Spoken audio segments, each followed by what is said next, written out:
Good afternoon, everybody. Welcome back. We're at E3 2019. We're at the Mars booth, or the Performance Design Products booth. I just had a sample of what they do. I tried out their new cool little gun. We blew things up and helped a dog get to where he needs to get going. So it's very, very cool. So I have John here. Hey, John, how you doing, man? Doing great. Great. So what is Performance Design Products? What do you guys do?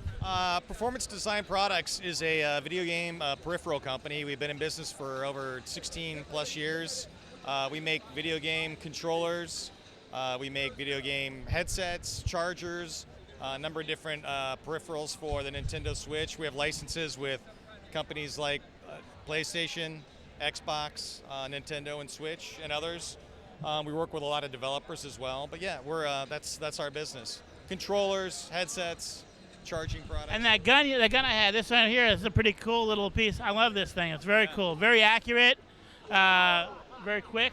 Yeah, this is our Mars Light Gun, as we call it. It's essentially, built on light gun technology, but it actually utilizes a very low power laser, what they call a class 1 laser. Invisible laser, very, very safe though. Really, we developed this really because light gun games kind of went away. When CRT TVs or tube TVs kind of went away, they've come back in a few iterations, like with the Nintendo Wii, with the IR emitter and the pointer.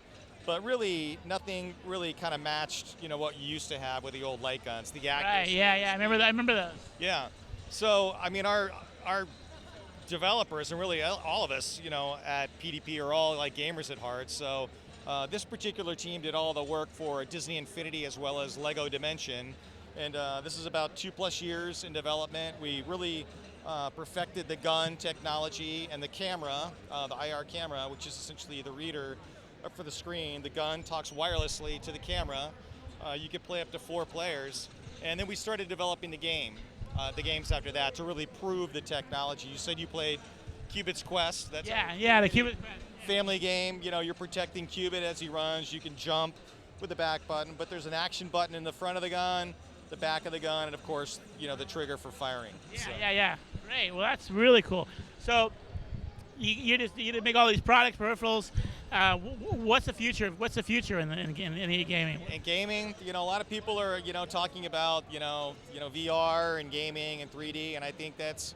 The gaming is kind of gaming's becoming more accessible, and I think for me that's the future is people who don't typically play games, picking up and playing, and that's really what we're trying to tap into here.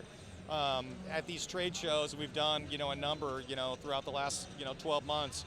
There's no spectators with something like this. When you play Cuban's Quest, all you got to do is point and pull the trigger, and anybody knows how to do that, whether or not you played a video game ever in your life before. That's very cool. So, a lot of people come to E3 for different things. Are you coming here to meet people like the gaming stores, or what are you doing? Development meetings? You looking the public looking to promote it to the public? What's your core? Why do you come to E3? I think first and foremost is to kind of introduce, to a broader, range of people like what we're doing with this light gun technology. That's first and foremost. We've met with retailers, pretty much already. We've got our plans in place for the fall. The secondary, customer here is really developers. We're talking to developers about taking, our software development kit and our gun and our camera when we have those ready, and actually developing their own